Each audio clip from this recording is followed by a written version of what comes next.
Okay. Okay. Clear.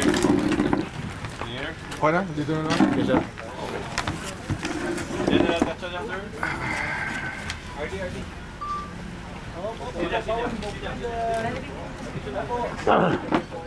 Sir, may sila. Ladies and gentlemen, good afternoon. Ang ating kagalang-galang Secretary Mar Rojas. Magandang tanghali sa ating lahat. Katatapos lang ng inspeksyon na isinagawa ng ating Director General ng PNP. Kasama rin si Director Balmoria ng SAF dito sa patutunguhan ni Janet Napoles na nasa sa loob ng Fort Santo Domingo dito sa Santa Rosa, Laguna. Ito'y pagsunod sa utos ng korte na dito siya itatalaga o dito siya ilalagay pansamantala habang nililitis or ililitis yung kanyang mga kaso. No? Masasabi na hindi pa handa yung papuntahan niya rito, so walang movement today.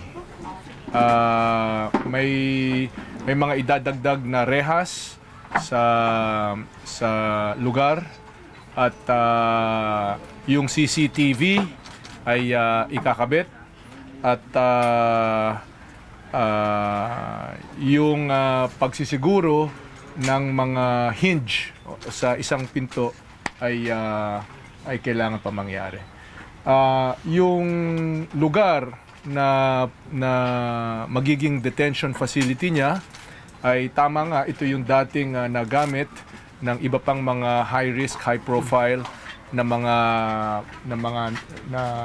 detain dito.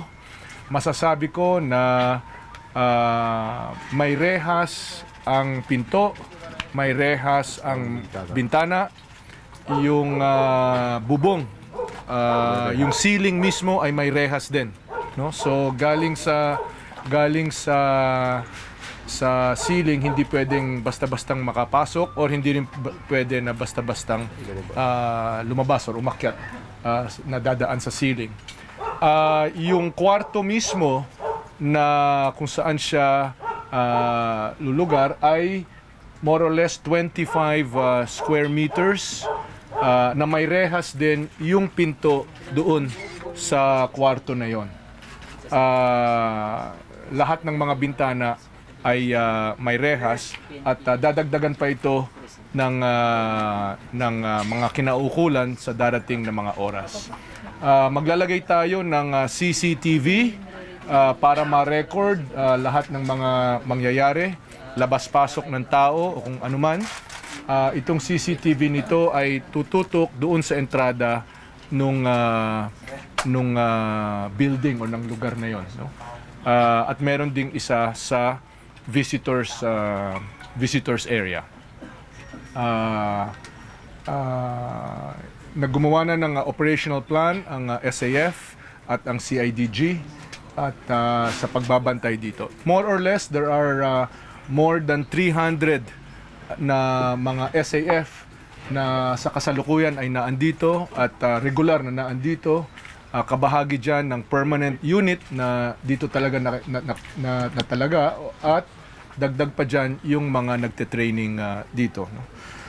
Susundin natin yung mga patakaran ng BJMP na kung saan yung pagkain niya ay magiging rasyon ng mga SAF trainee. Kung ano man ang kinakain ng SAF trainee dito, dadagdagan ng isang rasyon para sa kanya. As usual, tulad din kung sa BJMP, kung dalhan siya ng pagkain ng kanyang abogado, well, i-inspectionin lang yan at papayagan din. No? Merong facility dito for a small refrigeration unit na kung saan niya pwede ilagay yung kanyang mga gamot. Kung magdo-donate siya or kung sino man ang magbibigay sa gastos niya, maglalagay ng maliit na mini fridge para sa kanyang mga gamot, papayagan din ito. There will be no cooking allowed inside the premises. No appliances will be allowed. Merong banyo sa loob nung unit na yon. No cell phones At kung meron mang cellphone, yung mga bibisita sa kanya, kasama na yung kanyang mga kamag-anak o kaya abogado, ay kailangan na iiwan merong visitor center sa labas, about 20 meters from the entrance of the facility. The facility is surrounded by a 2-layer cyclone wire fence na yan din ay pinapatibay ngayon ng SAF, at darating ang panahon na para mabawasan or matanggal yung long-range risk, ay babalutan ito ng sako at some appropriate time. No? There will be no communications allowed within or inside the facility, and everybody will have to leave their cell phones outside kung bibisita man sila doon. There will be a logbook na kung saan ililista lahat ng mga bumibisita, pasok-labas, para sa ating mga kababayan, araw-araw sa pamamagitan ng PIO, ng PNP, magbibigay kami ng advisory kung sino yung labas-pasok bilang bisita dito sa kanya. No? So maaasahan po ninyo yan. Pinag-aaralan din dahil medyo yung bandwidth dito ng internet ay medyo limitado. Pinag-aaralan din na kung saan ay isang camera na nagagawa naman ito, no? Magkakaroon ng live streaming nakatutok doon sa facility na yon, at anybody can access it sa internet, pero pinag-aaralan pa yan. Hindi mangyayari yan immediately. Ayun, yun lang ang masasabi. Sa ngayon, ginagawa namin ang lahat para matugunan yung utos ng korte, at ganun din ay yung masiguro natin yung kaligtasan. So it Sir, used to be thank you. air-conditioned daw. Ngayon, walang air-conditioned. Excuse me? It used to be air-conditioned daw po. Dati ay itong facility na ito, dati ay may air conditioning. Sa tagal ng panahon ay hindi na gumagana ang air conditioning. Walang air conditioning dito sa lugar na ito. Ang air conditioning dito ay yung matamis na simoy ng hangin dito sa Laguna. Sir, so pag nagdala sila ng air conditioning unit, hindi niyo papayagan? Hindi. Sir, how long will the repairs take, sir? Doon sinasabi niyo modification. Nangyayari yan even as we speak. Let's just leave it at that. Sir, when will the transfer happen po? Within the day po? Hindi ko sasabihin sa inyo yan dahil that's a security matter. Meron naman kayong mga kasama sa profesyon, sa media na nakaantabay doon sa Makati City Jail. Nandito rin kayo. Between there and here, malalaman ninyo kung kailan mangyayari. Sir, definitely not today. Not today. Pero sir, abuti ba ng Friday? Not today. Sir, paano ba ito transport, sir, sila Wallace, sir? By land, by air? Any matter pertaining to security that will have a security consequence, uunawain ninyo na hindi naman namin Sir, pwede ba siya sasabihin. magpa-deliver ng food? Or... Well, through her lawyer or through visiting hours. May mga visiting hours naman yan. Limited, sir, din yung visiting hours. Well, may limitasyon sa kanyang mga bisita, which is her lawyer, her doctor, and her family. Sir, is it true Wednesday pa lang daw po alerted na ang SAF? Wednesday? Wednesday pa lang daw po alerted na yung SAF? Wednesday ng ano? Wednesday night pa lang daw po alerted na yung SAF? I don't understand your question. Somebody, sir, kasi has said na Wednesday pa lang daw po alerted na yung SAF. Ang staff ay parating alert. It has nothing to do, sir, with Miss Janet Napoles. I don't understand Sir, your question. is there a specific security threat within Fort Santo Domingo? That is continually being assessed. There are 2 layers, no? Nadaanan ninyo ito, no? Naranasan ninyo ito. Yung first gate, there are actually 2 gates, no? Yung first gate defines the outer perimeter. Sa loob ng first gate na yon, tulad dito, may mga family ng SAF at other PNP na nakatira. There is a second gate which is the camp proper, which is yung sa likod natin. Yun, wala ng civilians na sa loob doon. Only uniformed SAF personnel ang nasa loob doon. Sir, sabi niyo nga po, i-enhance pa yung security nung kanyang detention area. Hindi ililipat muna si Janet Napoles hanggang hindi tapos po yung mga enhancements. Walang paglilipat today. Sir, bakit po ba na mas safe daw siya dito sa Santo Domingo compared sa Makati? sinusunod lang namin yung utos ng korte. Pero sir, kailan matatapos yung mga enhancements? Matatapos kung kailan matatapos. Sir, aside from the enhancements that you've said, meron pa bang klaseng beefing up ang ginagawa ng SAC for the security of the base itself? Well, magdadagdag ng mga personnel dito. Kung ano man yung unit, yung security package na naandun ngayon sa Makati City Jail ay sasama hanggang dito. So kung ano man yung staff dito, ma-augment, madadagdagan ng Sir, will she have security within the detention facility? yes, How many people, sir? continuous yung two female, yung tinatawag doon ay visual contact. Are her family members allowed inside, sir, as in to stay there with her? No, well, there will be visiting. But not permanently, they won't. No, not permanently. Sir, with all these security preparations, na-establish ba natin kung gaano kaseryoso yung sinasabi ng Mrs. Napoles na threat sa kanyang buhay? Well, patuloy yung pag-establish niyan, ganun pa man, I think mauunawaan natin na sa dami ng kanyang nalalaman, sa dami ng maaari niyang hawak na ebidensya or kung ano man, at saka sa laki ng mga pangalan na maaaring madawit dito at nadadawit na nga, ay mas mabuti na nakakasiguro tayo. No? Hindi maaari na maunahan tayo or masalisihan tayo. Mahalaga dahil may alam siya at kahit pa na hindi niya ipamahagi yung kanyang alam, ay dapat buhay din siya para harapin niya yung buong proseso ng ating batas. Sir, when she goes out for hearing, sir, going to... Sir, may rage na naman tayo na ina-anticipate dito. I'm sorry? Citizens. Maaring may rage na naman, sir, from the common people. Magagalit na naman sila, VIP treatment naman. Sir, can we justify na itong treatment sa kanya dito ay parang, of course, kailangan natin siya protektahan. Pero still, papagdaanan pa rin niya yung treatment na dapat ng isang akusado, ng isa... Well, hindi ito VIP treatment, no? Pero kinikilala natin na hindi siya pangkaraniwan na akusado. I think tanggap natin lahat. Kaya nga may rage, kaya nga may galit ang ating mga kababayan dahil tanggap ng lahat na merong siyang kinalaman dito sa scam na ito. Paano naman kung mawawala itong kaalaman na ito? Gusto ba natin mawala ito? Dahil nasalisihan tayo? Dahil naunahan tayo? At kahit hindi pa niya ipamahagi sa atin yung kanyang kaalaman, okay ba tayo na hindi siya magsaserve ng kung ano man ang ipapataw sa kanya dahil naunahan tayo o nasalisihan tayo o nakatakas siya? Di ba? So, I think na mauunawaan ng ating mga kababayan na yung preservation ng kanyang buhay ay hindi dahil VIP siya, pero dahil gusto natin na humarap siya sa buong proseso ng ating batas.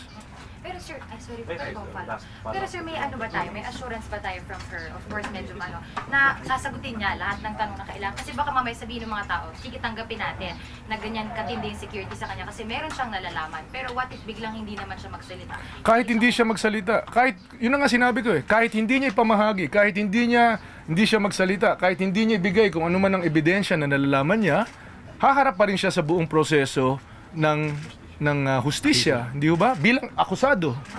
Di ba? At kung mapatawan sila ng parusa, palagay ko naman na ninanais ng ating mga kababayan na kung sino man ang mapatawan ng parusa, ay isa-serve niya kung ano man yung parusa na yon. Ayun, sir. Tapos pag nagkaroon siya ng ailments, sir, wala bang chance na dalhin siya sa labas? Or kailangan dito talaga siya gawin? Well, depende sa ailment. So kapag talagang lumala, may chance na ilabas siya? Hindi ko masasabi yan, no? Hindi ko alam kung ano yung element. Kung bumula na yung bibig niya, gano'n, anong gagawin mo? Di ba? I mean, I think naman reasonable, yung staff, reasonable, yung may mga nurse dito, may corpsman medical personnel dito. So kung ano man ang exigencies, tutugunan nila ito at they will have sufficient resources and sufficient personnel na bantayan ng kanyang seguridad. Pero just in case, sir, saan hospital kaya sa Manila, sir? Hindi ko alam. Sir, obviously, sir, handang-handa yung security forces natin dito for anything kind of threat na may armas. Paano naman kaya, sir, kung magkaroon ulit ng parang million people march, peaceful march, pero dito sila pupunta? Pero hindi naman sila manggugulo, parang ganun lang din. Well, we welcome them. Hindi naman... Yung pagmamarcha, yung pagpapaabot ng pananaw ng ating mga kababayan ay nasa sa sentro ng ating demokrasya at nasa sa sentro fundamental sa programa ni Pangulong Pinoy. So walang masama doon. In fact, sabi nga ng Pangulo, natutuwa siya dahil dumadami ang kanyang kakampi sa pagtahak ng matuwid na daan. No? Itong gawain naman na ito ay bilang suporta sa pagtahak ng matuwid na daan dahil pinipreserve natin both the testimony and or evidence, at kahit hindi pa magkaroon ng testimony or evidence, pinipreserve natin yung akusado para harapin niya yung buong paglilitis ng ating justice Sir, system. hanggang saan lang sila papayagan? First gate? Second gate? First gate. First gate lang po, sir. Sir, how will you act yung, definitely sir, you've been hearing criticisms like, kayo sir yung personal na nag-inspect sa Makati City Jail and then you do the inspection also here. Why sir it has to reach your level po? Kasi mas ninanais ko na makriticize ako na in-inspect ko ito kaysa makriticize ako na hindi ko ginawa trabaho ko. Di ba? Simple lang ito. Sir, ano po ba yung mga ano po ba sir yung mga kinonsider? Bakit pinili sir yung Fort Santo Domingo sir? I think it's quite obvious. 300 ang staff dito. Di ba? Walang ibang preso. Doon sa Makati City Jail, mahigit 400 ang male, mahigit 100 ang female na preso. Kasama doon yung mga pamilya nila, yung mga abogado nila, kung labas-pasok ang mga tao doon na mahirap na makontrol kung anong mangyayari. Di ba? So it's included dun sa motion na. Sorry sir, Yeah. included sir yung Fort Santo Domingo dun sa motion for reconsideration you have filed before the court. We did not file it. Sorry sir, Napoles' camp filed before the court. Included sir ang Fort Santo No, Domingo. in fact, what was filed before the court was either Camp Crame or Bigutan. It was just from the other options and other testimonies and other alternatives na doon sa korte ay napagpasyahan na Fort Santo Domingo. Sir, yung pag-iingat sa kanya, ito po ba dahil meron na siyang direktang sinabi or Wala. hint man lamang sir na naaamin siya or meron siyang ikakanta? Dun po sa Hindi ko masasabi, hindi ko siya nakakausap bukod doon sa aalis na tayo papunta ng Makati City Jail. Or dito ka lulugar muna habang nasa Camp Crame ka dahil ngayon ka sumuko at bukas i-report na sa korte yan. So sir, paano sir madedetermine yung importansya niya sa pork barrel scam kung hindi pa po wala siyang hint at all, Well, direktang sinasabi that she'll say something about it or Well, anything Department of Justice ang